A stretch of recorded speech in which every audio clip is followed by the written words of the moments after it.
ప్రకటన గ్రంథము 1వ అధ్యాయ సారాంశము. ప్రకటన గ్రంథము 1వ అధ్యాయంలో అపోస్తలుడైన యోహాను యేసుక్రీస్తు నుండి పొందిన దర్శనాన్ని వివరిస్తాడు. ఈ అధ్యాయంలోని ముఖ్యాంశాలు: ఈ గ్రంథము యేసుక్రీస్తు యొక్క ప్రకటన అని చెప్పబడింది. యోహాను ఆసియా ప్రాంతంలోని 7 సంఘాలకు కృపా సమాధానాలను తెలియచేస్తాడు. యోహాను పద్మోసు ద్వీపంలో ఉండగా ప్రభువు దినమున ఒక మహిమాన్విత దర్శనం పొందాడు. అతడు 7 బంగారు దీపస్తంభాల మధ్య నిలిచియున్న మహిమగల యేసుక్రీస్తుని చూశాడు. యేసు తనను మొదటివాడను కడపటివాడను జీవించువాడను అని ప్రకటించాడు. యోహాను చూచిన వాటిని, జరుగుచున్న వాటిని, జరగబో వాటిని రాయమని ఆజ్ఞాపించబడ్డాడు. 7 నక్షత్రాలు 7 సంఘాల దూతలను, 7 దీపస్తంభాలు 7 సంఘాలను సూచిస్తాయని వివరించబడింది. ఈ అధ్యాయంలోని ప్రధాన వాక్యము: భయపడకుము, నేను మొదటివాడను కడపటివాడను. ప్రకటన గ్రంథము 1వ అధ్యాయము 17వ వచనము. ఈ అధ్యాయములో యేసుక్రీస్తు యొక్క మహిమ, అధికారము మరియు ఆయన సంఘముల మధ్య ఉన్న సన్నిధిని తెలియజేస్తుంది. ప్రకటన గ్రంథము 2వ అధ్యాయ సారాంశము. ఈ అధ్యాయంలో యేసుక్రీస్తు ఆసియాలోని 4 సంఘాలకు సందేశాలు పంపాడు. Church in Ephesus. వీరి శ్రమ, సహనం, దుష్టులను సహించకపోవటాన్ని యేసు ప్రశంసించాడు. అయితే వారు తమ మొదటి ప్రేమను విడిచిపెట్టారని గద్దించాడు. పశ్చాత్తాపపడి మొదటి క్రియలను చేయమని హెచ్చరించాడు. Church in Smyrna. వారు శ్రమలు, పేదరికం అనుభవిస్తున్నప్పటికీ ఆత్మీయంగా ధనవంతులని చెప్పాడు. హింసలు వచ్చినా భయపడవద్దని, మరణము వరకు నమ్మకముగా ఉండమని ప్రోత్సహించాడు.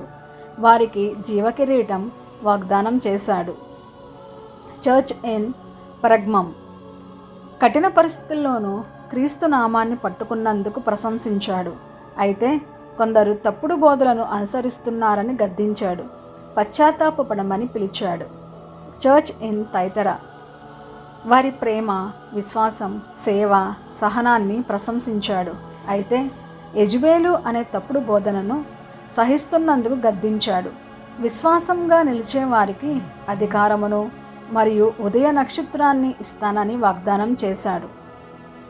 ఈ అధ్యాయంలోని ముఖ్య సందేశం: ప్రతి సంఘానికి యేసు ఇలా చెప్పాడు: చెవిగలవాడు ఆత్మ సంఘములకు చెప్పుచున్న మాట వినుగాక.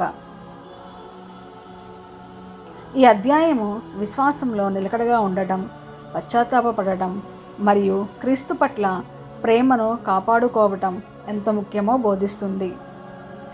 ప్రకటన గ్రంథము 3వ అధ్యాయ సారాంశం. ఈ అధ్యాయంలో యేసుక్రీస్తు మిగిలిన 3 సంఘాలకు సందేశాలు ఇచ్చాడు. Church in Sardis. వారికి బ్రతికియున్న పేరు ఉన్నప్పటికీ ఆత్మీయంగా చనిపోయిన వారిగా ఉన్నారని చెప్పాడు. మేల్కొని మిగిలిన దానిని బలపరచమని హెచ్చరించాడు. జయించువారు తెల్లని వస్త్రాలు ధరించెదరని వాగ్దానం చేశాడు. Church in Philadelphia. వారి విశ్వాసాన్ని మరియు సహనాన్ని ప్రశంసించాడు. వారి ముందు ఎవ్వరూ మూయలేని తలుపును తెరిచానని చెప్పాడు. జయించు వారిని దేవుని ఆలయంలో స్తంభంగా నిలుపుతానని వాగ్దానం చేశాడు. Church in Laodicea. వారు వేడిగాని చల్లగాని కాక గోరువెచ్చగా ఉన్నారని గద్దించాడు. తమ ఆత్మీయ దరిద్రతను గుర్తించి పశ్చాత్తాపపడమని పిలిచాడు. ఇదిగో, నేను తలుపు దగ్గర నిలిచి తట్టుచున్నాను అని చెప్పి తనను స్వీకరించే వారితో సహవాసం చేస్తానని వాగ్దానం చేశాడు. ముఖ్య వచనము: ఇదిగో, నేను తలుపు దగ్గర నిలిచి తట్టుచున్నాను. ఎవడైనాను నా స్వరము విని తలుపు తీసిన ఎడల నేను అతని యొద్దకు వచ్చి అతనితో భోజనము చేసేదను. ప్రకటన గ్రంథము 3వ అధ్యాయము 20వ వచనం. ఈ అధ్యాయంలోని ప్రధాన సందేశం: ఆత్మీయ మెలకువ అవసరం. విశ్వాసంలో స్థిరంగా ఉండాలి. పశ్చాత్తాపం చేసి క్రీస్తుతో సహవాసం కలిగి ఉండాలి. జయించు వారికి నిత్యమైన ప్రతిఫలాలు సిద్ధంగా ఉన్నాయి. ప్రకటన గ్రంథము 4వ అధ్యాయ సారాంశం. ఈ అధ్యాయంలో అపోస్తుడైన యోహాను పరలోకంలో దేవుని సింహాసన దర్శనాన్ని చూస్తాడు. ప్రధాన విషయాలు: పరలోక ద్వారం తెరవబడడం. యోహాను పరలోకంలో ఒక తెరిచిన ద్వారాన్ని చూశాడు. ఇక్కడికి ఎక్కిరమ్ము అనే స్వరం విన్నాడు. దేవుని సింహాసనం. పరలోకంలో ఒక మహిమాన్వితమైన సింహాసనం ఉంది. దానిపై దేవుడు ఆసీనుడై ఉన్నాడు. ఆయన మహిమ విలువైన రత్నాల వలె ప్రకాశిస్తుంది. 24 పెద్దలు. సింహాసనం చుట్టూ 24 సింహాసనాలు ఉన్నాయి.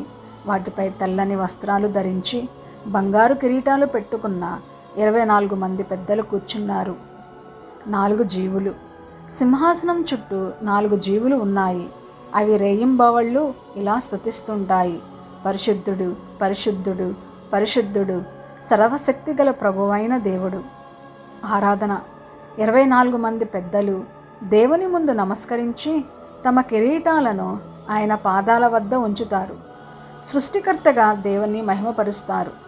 ఈ అధ్యాయంలోని ముఖ్యవచనము: మా ప్రభువా, మా దేవా, నీవే మహిమను, ఘనతను, శక్తిని పొందుటకు యోగ్యుడవు. నీవే సమస్తమును సృజించితివి. ప్రకటన గ్రంథము 4వ అధ్యాయం 11వ వచనము. ఈ అధ్యాయంలోని ప్రధాన సందేశము: దేవుని సర్వాధికారాన్ని, పరిశుద్ధతను మరియు పరలోకంలో జరిగే నిరంతర ఆరాధనను చూపిస్తుంది. సమస్త సృష్టి దేవుణ్ణి మహిమపరచడానికి ఉనికిలో ఉందని ఈ అధ్యాయం తెలియజేస్తుంది. ప్రకటన గ్రంథము 5వ అధ్యాయ సారాంశం. ఈ అధ్యాయంలో పరలోక సింహాసనం వద్ద ఒక ముఖ్యమైన సంఘటన జరుగుతుంది. దేవుని యోచనలను కలిగిన గ్రంథాన్ని తెరవటానికి యోగ్యుడు ఎవరో వెల్లడించబడుతుంది. 7 ముద్రలతో మూయబడిన గ్రంథము. సింహాసనంపై కూర్చున్న దేవుని చేతిలో ఒక గ్రంథం ఉంది. అది 7 ముద్రలతో మూయబడి ఉంది. దాన్ని తెరవడానికి లేదా చూడడానికి యోగ్యుడు ఎవరూ కనిపించలేదు. అందువల్ల యోహాను చాలా ఏడ్చాడు. యోధా గోత్రపు సింహం. పెద్దలలో ఒకడు యోహానుతో ఇలా అన్నాడు: ఎడవకు, యోధా గోత్రపు సింహము జయించి ఉన్నాడు. అది జీసస్ క్రైస్ట్ను సూచిస్తుంది. వధింపబడిన గొర్రెపిల్ల. యోహాను సింహాన్ని చూడాలని ఆశించిన వధింపబడినట్లున్న ఒక గొర్రెపిల్లను చూచాడు. ఈ గొర్రెపిల్ల యేసుక్రీస్తును సూచిస్తుంది. ఆయన వచ్చి దేవుని చేతిలోని గ్రంథాన్ని తీసుకున్నాడు. పరలోక ఆరాధన. 4 జీవులు మరియు 24 పెద్దలు గొర్రెపిల్లను ఆరాధించారు. వారు కొత్త గీతం పాడారు: నీవు వధింపబడి నీ రక్తము చేత మనుషులను దేవునికి కొనితివి.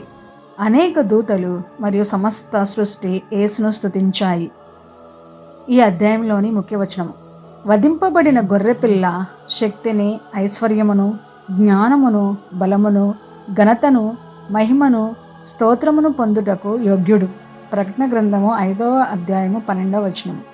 ఈ అధ్యాయంలోని ప్రధాన సందేశము: యేసుక్రీస్తు మాత్రమే దేవుని రక్షణ ప్రణాళికను నెరవేర్చుటకు యోగ్యుడని తెలియజేస్తుంది. ఆయన తన బలిదానము చేత ప్రజలను దేవునికి చేర్చిన విమోచకుడు. అందువల్ల సమస్త ఆరాధనకు ఆయన యోగ్యుడు.